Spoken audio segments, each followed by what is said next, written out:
اعوذ باللہ السمیع العلیم من الشیطان الرجیم من ہمزہ ونفخہ ونفثہ بسم اللہ الرحمن الرحیم والنجم اذا ہوا، ستارے کی قسم جب وہ پورا روشن ہو جائے۔ یہ جو تقریباً 5 دفعہ صبح کے قریب صبح طلوع ہوتا ہے اور بعض دفعہ مغرب کے قریب ادھر مغرب کی طرف طلوع ہوتا ہے، موٹا ستارہ ہے اور اس کی روشنی پوری ہو جائے۔ معاذ اللہ صاحبکم، قسم اللہ سبحانہ و تعالی نے بیان فرمائی اور اس کے بعد فرمایا کہ معاذ اللہ نہیں رستہ بھولے صاحبکم، تمہارے ساتھی محمد کریم صلی اللہ علیہ وآلہ وسلم، وما غوا، اور نہ ہی رستے کو چھوڑا ہے، یعنی نہ تو بھول گئے ہیں، وہ صحیح راستے پر ہیں، اور نہ راستے کو چھوڑ کے الگ ہو گئے ہیں، ایسا بھی نہیں ہے۔ وما ینطقو، اور نہیں وہ کلام کرتے عن الہوا، اپنی خواہشات سے، اپنی طرف سے نہیں بولتے۔ اور نبی علیہ الصلوۃ والسلام نے بھی اس کی تصدیق کی۔ کسی صحابی رضی اللہ تعالی عنہ سے کوئی سوال جو ایسا ہو گیا جو آپ کو پسند نہ آیا تو آپ نہایت غصے میں آ گئے، حتیٰ کہ آپ کے مبارک رخسار جو ہیں وہ بھی سرخ ہو گئے۔ تو پھر آپ نے فرمایا کہ پوچھو جو پوچھنا ہے۔ تو صحابہ نے پوچھنا شروع کیا۔ تو عبداللہ رضی اللہ تعالیٰ عنہ اس حدیث کو لکھ رہے تھے، تو کسی نے کہا کہ نہ لکھو، غصے میں ہیں۔ تو آپ نے پھر اسی طرح ہی دوبارہ غصے سے قسم اٹھائی اور حکم دیا کہ لکھو، اور جو یہاں ہونٹوں دو سے نکلتا ہے وہ حق اور سچ نکلتا ہے۔ تو وہ غصے والی حدیث بھی لکھائی، صحیح بخاری میں ہے، تو اس کو لکھو۔ تو یعنی جب دین کے حوالے سے اگر کوئی غلط بھی سوال ہو جاتا تو آپ کلام کرتے تو لازمی بات کہ وہ دین ہوتا اور وحی کے ساتھ ہوتا۔ وما ینطق عن الہوا، نہیں وہ کلام کرتے اپنی ہوا سے، اپنی خواہشات سے۔ ان ہوا الا وحی یوحی، اور نہیں ہے یہ یعنی آپ کا کلام یا قرآن مجید مگر یہ بھی وحی ہے وہ جو آپ کی طرف کی گئی ہے، اس وحی سے ہے جو آپ کی طرف وحی کی گئی ہے۔ علمہ، سکھایا ہے آپ کو، شدید القویٰ، نہایت جو قوت میں مضبوط ہیں۔ مضبوط ایک ہستی ہے تو اس نے یہ آپ کو قرآن پڑھایا ہے، سکھلایا ہے۔ اور جب جبریل علیہ الصلوۃ والسلام تلاوت کرتے تو بعض دفعہ اللہ سبحانہ و تعالیٰ نے اس مضمون کو کئی جگہ بیان کیا ہے کہ آپ جلدی نہ مچایا کریں، پیچھے پیچھے سنا کریں، جب پڑھیں ہم پڑھیں تو آپ سنا کریں۔ تو اس کا سینے میں محفوظ کرنا بھی ہمارا کام ہے، اور پھر اس کی تفسیر پڑھانا بھی ہمارا کام ہے۔ تو آپ جو بھئی آپ ادھر بیٹھیں، بھئی پریشان ہوں گے پھر۔ تو بہرحال یہ پڑھایا ہے کس نے؟ جو نہایت قوت والے ہیں اور اپنی قوت میں مضبوط ہیں۔ ذو مرۃ، وہ بڑی قوت والے ہیں، زور والے ہیں۔ فاستویٰ، پس دونوں آمنے سامنے کھڑے ہو گئے۔ فاستویٰ، دونوں آمنے سامنے کھڑے ہو گئے۔ تو یہ 2 دفعہ واقعہ ہوا ہے۔ نبی علیہ الصلوۃ والسلام نے جبریل علیہ الصلوۃ والسلام سے فرمایا کہ اے جبریل مجھے اپنی اصلی شکل دکھا۔ تو جبریل علیہ الصلوۃ والسلام نے فرمایا کہ اللہ کے نبی آپ اپنے رب سے دعا کریں، ہم ایسے ہی نہیں کیا میں اپنی مرضی سے آپ کے سامنے کھڑا ہو جاؤں، اپنے رب سے اللہ سے دعا کریں، پھر اللہ مجھے اجازت دے گا، پھر میں آپ کے سامنے اپنی اصلی شکل دکھاؤں گا۔ تو یہ غار حرا میں ہے، آپ عبادت کر رہے تھے، وہاں وحی لے کے گئے کئی دن کے بعد، تو یہ دعا اللہ نے قبول کی، اور آپ جو ہیں آپ کے سامنے، یعنی آپ بھی غار سے باہر نکلے، اور جبریل علیہ الصلوۃ والسلام نے بھی اپنا پورا وجود کھولا، جس میں چند پر کھولے، لیکن یہ تھا کہ وہ چند پر آپ کے 600 پر تھے، اور ان میں سے چند پر کھولے، لیکن آپ کے یعنی مشرق کی طرف مکمل خلا بند تھا۔ تو یہ پہلی دفعہ تھا۔ وَهُوَ بِالْأُفُقِ الْأَعْلَى، اور وہ بلند ہوئے مشرق کی جانب اپنے یعنی پورے وجود کے ساتھ، جو اللہ تعالیٰ نے انہیں عطا فرمایا تھا۔ ثُمَّ دَنَا فَتَدَلَّى، پس وہ قریب ہوئے آپ کے بہت زیادہ قریب، یعنی جبریل علیہ السلام پہلے ہی قریب کھڑے تھے، لیکن پھر آپ کے اور بھی قریب ہوئے۔ فَقَانَ، پس ہو گئے قاب قوسین، جیسے کمان کے 2 نوکیں ملتی ہیں تیر چلاتے ہوئے، یا اس سے بھی زیادہ قریب۔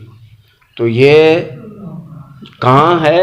جبریل علیہ الصلوۃ والسلام کے ساتھ ملاقات غار حرا میں، اور یہ پہلی دفعہ جو آپ نے دیکھا ہے، تو یہ وہ معاملہ ہے، یہ معراج والی رات کا معاملہ نہیں ہے، سدرۃ المنتہا پر نہیں ہے، تو یہ ہے ادھر دنیا کے اندر۔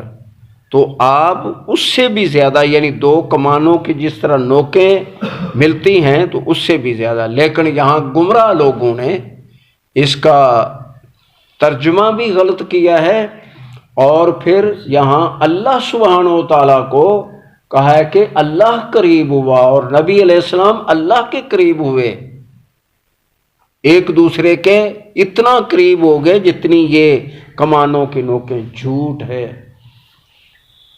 یہ سچ نہیں ہے، اللہ پر بھی بہتان ہے اور اس کے نبی پر بھی۔ کیوں؟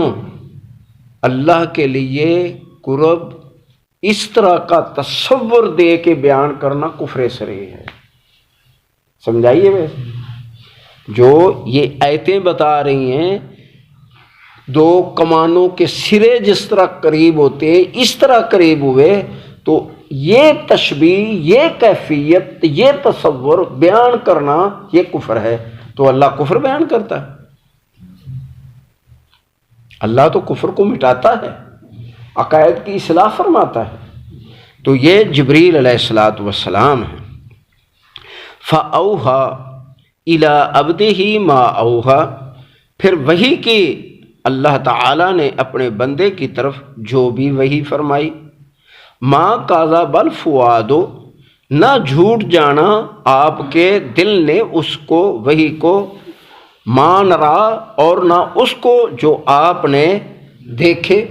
جبریل علیہ السلام کو دیکھا، سدرۃ المعراج والی رات سدرۃ المنتہا کو دیکھا، آسمانوں پہ انبیاء کو دیکھا، ملاقاتیں کی، اور بھی کئی جو ہیں نشانات دکھائے گئے، بیت المعمور کو دیکھا، اور اس کے ساتھ ٹیک لگا کے ابراہیم خلیل اللہ بیٹھے ہوئے تھے، یہ ساری چیزیں دیکھیں۔ تو آپ کے دل نے نہ تو اس کو جھوٹ جانا، یعنی حق اور سچ اور عدل سمجھا، اور جو دیکھا تو نہ اس کو، دیکھنے والے چیزوں کو آپ نے جھوٹ جانا۔ آفَتُمَارُونَهُ عَلَىٰ مَا يَرَىٰ، اور کیا تم اس بات پر جھگڑے کرتے ہو میرے نبی سے، ان سے بحثتے ہو کہ جو انہوں نے دیکھا ہے، اس بات پر جو تمہیں بتا کے آئے ہیں کہ میں گیا ہوں مسجد مقدس میں، پھر وہاں سے 7واں آسمان اور 7 آسمانوں سے آگے جا کے مجھے میرے رب نے کلام فرمایا، نماز عطا فرمائی اور راتوں رات میں واپس آ گیا۔ یہ جو اللہ کے نبی نے دیکھے ہیں سب کچھ ساری چیزیں، تو تم ان سے اس میں بحث اور جھگڑا کرتے ہو، یہ تمہیں اجازت نہیں ہے۔ اور یہ مشرکین نے کیا، ان کو بھی اللہ نے تنبیہ فرمائی کہ یہ تمہارا حق نہیں، میرے نبی سچ بول رہے ہیں۔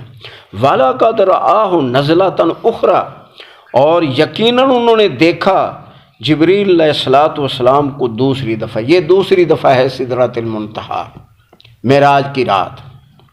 عند سدرۃ المنتہا، سدرۃ المنتہا یہ انتہا ہے ہر مخلوق کے لیے، اس سے آگے جانا اللہ نے اجازت نہیں دی کسی کو بھی، کوئی نبی نہ جبریل کوئی فرشتہ اس سے آگے نہیں گئے، سوائے جنہوں نے عرش کو اٹھایا ہوا ہے، یا عرش کے پہرے دار ہیں، یا لوح محفوظ کے پاس وہاں فرشتے نگہبان بیٹھے ہیں، مالا الاعلیٰ ان کا نام ہے یہ۔ اور اسی طرح آپ کہیں گے کہ ایک طرف تو یہ ہے کہ کسی کو اجازت نہیں ہے، یہ سدرۃ المنتہا ہے، لیکن وہ اللہ ہے، اس کے لیے سب قانون ہے، وہ جو کرے وہی توحید اور قانون ہے، اس نے اپنے نبی کو آگے بلایا ہے۔ تو اسی طرح ان فرشتوں کو اجازت ہے جو وہاں ہیں۔ جبریل علیہ السلام نے فرمایا کہ اللہ کے نبی مجھے اس سے آگے جانے کی اجازت نہیں ہے، لیکن وہاں کہتے کہ اگر میں ذرا بھر آگے ہو گیا تو میرے پر جل جائیں گے، جھوٹ ہے، یہ کہیں نہیں ہے، صحیح بخاری کی حدیث ہے کہ اس سے آگے مجھے اجازت نہیں ہے۔ بس ہمارا ایمان کہاں ہے کہ اس سے آگے مجھے اجازت نہیں، بس۔ انتہا جنت المأوی، ہاں وہاں جنت المأوی ہے، ویسے مأوی کا معنی ہے جگہ، رہنا، ٹھکانہ، تو یہ جنت المأوی اللہ تعالی نے نام رکھا ہے کہ وہاں جنت المأوی ہے۔ بعض نے کہا، اس پر اتنی مفسرین نے بحث تو نہیں کی، تو لیکن یہ ہے کہ جیسے یہ نبی علیہ السلام فرمایا کہ جب بھی مانگو تو جنت الفردوس اپنے رب سے مانگو، سب سے اونچا مقام ہے، تو ہو سکتا ہے یہ جنت بھی جو جس کا نام مأوی ہے یہ بھی وہی قریب ہو، لیکن تفصیل نہیں ہے، تفصیل ہوتی تو انشاءاللہ میں بتا دیتا ہوں۔ اذ یغشی سدرۃ ما یغشی، جب ڈھانپا اس بیری کو جس چیز نے ڈھانپا، تو نبی علیہ السلام نے فرمایا کہ جب میں نے اس بیری کو دیکھا ہے تو جیسے کسی شہر کا نام لیا آپ نے کہ جیسے اس کے مٹکے ہوتے ہیں، مٹکوں کی طرح اس کا پھل ہے اور اس پہ کانٹے نہیں ہیں، تو مجھے ذہن سے نکل گیا ہے کہ وہ کون سا شہر ہے، کسی شہر کا نام لیا کہ جیسے وہ شہر کے مٹکے ہوتے ہیں پانی والے، اس طرح کے اس کے پھل ہیں۔ تو بہرحال ڈھانپ رہی تھی یہ سونے کی مکڑیاں، چھا رہی تھی بیری کے اوپر، نبی علیہ السلام نے وہ دیکھی ہیں کہ وہ کھیل رہی جیسے یہ چڑیا کھیلتی ہیں، تو اس طرح کا منظر تھا وہاں۔ تو جو اس کو یعنی ڈھانپ رہی تھی تو ڈھانپ رہی تھی، ما زاغ البصر، نہ تو پھری آنکھ، یعنی آنکھ نے جو دیکھا تو اس کے اندر کوئی ایسی بات جو ہے نہ ہوئی، یعنی ادھر ادھر آنکھیں نہ آپ کی ہوئیں، وما طغی، اور نہ ہی آنکھوں نے سرکشی کی کہ کہیں اور جو ہے وہ لگ گئی، جو دکھایا ہے اللہ نے وہ ضرور دیکھا ہے نبی علیہ السلام کی آنکھوں نے۔ لقد رأى من آیات ربہ الکبریٰ، یقیناً دیکھی آپ نے اپنے رب کی بڑی بڑی نشانیاں، بڑی بڑی نشانیاں جو ہیں اللہ نے دکھائیں اور اللہ کے نبی نے دیکھی۔ افرأیتم اللات والعزیٰ، اے مخاطبین کیا تم نے غور کبھی کیا ہے اپنے لات اور عزیٰ پر؟ دیکھیں یہ جیسے ہماری قوم نے بدلے ہوئے ہیں کہ جیسی علاقے میں اپنے بڑے کو خدا کہتے ہیں وہاں اللہ کا نام بھی خدا رکھ لیا، اور جہاں میاں کہتے ہیں وہاں میاں رکھ لیا، جہاں سائیں کہتے ہیں، سندھ میں ملتان سے آگے یہ کیا ہے سارے سائیں کہتے ہیں، تو وہاں اللہ سائیں رکھ لیا۔ جیسے اپنے وڈیرے ہیں وہاں نام ویسا ہے. یہ اپنے بھگت بھگوان یہ ہندو رام چندر سب جو ہے رام چندر کا نام رکھا تو اللہ کا بھی نام رکھ دیا. تو یہ معاملے غلط ہیں. یہ لات ہے اللہ کو معاذ اللہ انہوں نے تبدیل کیا ہے، اور عزا عزیز کو تبدیل کیا ہے، منات منان کو تبدیل کیا ہے. تو اللہ تعالیٰ نے فرمایا کہ اے مشرکین کیا تم نے غور کیا ہے اس اپنے الہوں کے ناموں پر؟ لات اور عزا اور منات یہ تم نے عورتوں کے نام اللہ کے بدل کر رکھ لیے. اتنی جسارت، اتنی ہمت تم میں، اور اتنے غلط لوگ ہو. تو بھول کر بھی نہیں خدا کا لفظ زبان پہ آنا چاہیے. ہم پھر بھی کہہ دیتے ہیں خدا کی پناہ، یہ لفظ اللہ کی گستاخی ہے. یہ اللہ تعالیٰ خود حکم دیتا ہے. ہم پیچھے پڑھ کے آئے ہیں کہ جو ملحد لوگوں نے میرے نام رکھے ان ناموں کو میرے لیے استعمال نہ کرو، ان سے نہ پکارو. میرے نام سب اچھے ہی اچھے ہیں، مجھے میرے ناموں سے پکارو. تو اللہ کو اللہ کے ناموں سے ہی پکارنا چاہیے. اور ہندوستان میں بیچارے اہل حدیث بھی وہ ایشور کے پتہ نہیں کی اللہ کی طرف منسوب کر لیتے ہیں. تو بہرحال یہ غلط ہے. وَمَنَاةَ الثَّالِثَةَ الْأُخْرَى، اور منات جو ان کا تیسرا الہ ہے بڑا، یعنی یہ تینوں قومی بت ہیں ان کے. تو بہرحال یہ تین ان کے. أَلَكُمُ الذَّكَرُ وَلَهُ الْأُنثَىٰ، تو کیا تمہارے لیے لڑکے اور اللہ کے لیے لڑکیاں؟ یعنی اللہ کے فرشتے بھی اللہ کے کیا ہیں؟ جیسے یہ سہاگن ہے انڈیا میں، موسیٰ سہاگ. انڈیا والے وہ ہندو بھی سہاگن کہتے ہیں، بی بی سہاگن، مرد ہے ظالم. موسیٰ نام تھا اور اپنا نام اس نے ادھر بھی میں لجپالاں دے لڑ لگیاں دکھ میں اتھوں پرے رہندے. کون پڑھ رہا ہے بھائی؟ مرد پڑھتے ہیں، مرد پڑھتے ہیں. تو اپنے آپ کو عورت کہہ رہے ہیں، کبھی کتے بن رہے ہیں. انتہا ان کی. اسی طرح ان کا بھی حال تھا. یہ آج کا مشرکین کا نہیں ہے چالا، یہ شروع سے ہی ان کی عادت ہے کہ اپنے آپ کو عورتیں کیوں بھلا. کہ اس لیے ایک نقطہ ہے جو پہلے پڑھا ہے ہم نے. کون سا؟ او بھائی کہتے ہیں سب اللہ ہی تو ہیں، فرق کیا ہے؟ بہرحال یہ بہت انتہا ہے کہ اللہ کے لیے معاذ اللہ لڑکیوں کا شمار اور اپنے لیے لڑکے. تلک اذن قسمت ضیزا، یہ تمہاری تقسیم بڑی ہی بری ہے، بہت بری تقسیم کی ہے جو تم یہ کہتے ہو کہ اللہ کے لیے لڑکیاں ہیں. ان ہی الا اسماء، اور یہ تمہارے الہ جو ہیں اس کے علاوہ کچھ نہیں ہے کہ یہ نام گھڑے ہیں. سمیتموہا، انتم گھڑے ہیں تم نے، وآباؤکم، اور تمہارے باپ دادا نے. اللہ سبحانہ و تعالیٰ نے ان ناموں کے رکھنے کی کوئی اجازت نہیں دی. جیسے یہ کوئی داتا ہے، کوئی گنج بخش ہے، کوئی گنج شکر ہے، کوئی غوث ہے، کوئی ابدال ہے، کوئی قطب ہے، یہ سب ان صوفیوں کے گھڑے ہوئے گندے نام ہیں. یہ کوئی نہیں ان میں. ما انزل اللہ بہا من سلطان، ان کی کوئی اللہ نے دلیل نازل نہیں فرمائی. ان یتبعون الا الظن، نہیں یہ پیروی کرتے مگر گمان کی. وما تحوی الانفس، اور یہ پیچھے چلتے ہیں اپنے نفس کی خواہشات کے. یعنی جو نفس کے اندر خیال پیدا ہو جھوٹے کیسے بھی تو وہ مان لیے یا ظن کے پیچھے چلتے ہیں. وَلَقَدْ جَاءَهُم مِّن رَّبِّهِمُ الْهُدَىٰ، یقیناً وہ ہے ہدایت سچی جو ان کے رب کی طرف سے آئی ہے، قرآن اور حدیث. ام للانسان ما تمنا، کیا آدمی کے لیے وہ ہوگا جو وہ چاہے گا؟ یعنی نہیں، مشرکین کے لیے آگ ہے، زنجیریں ہیں اور بیڑیاں ہیں اور توق ہیں، ان کے لیے بہت برا معاملہ ہے. فَلِلَّهِ الْآخِرَةُ وَالْأُولَىٰ، سن لو کہ اللہ کے ہی قبضے میں ہے آخرت بھی اور دنیا بھی. یعنی ساری دنیا کا نظام، آخرت کا نظام، یہ اللہ سبحانہ و تعالیٰ کے اختیار میں ہے.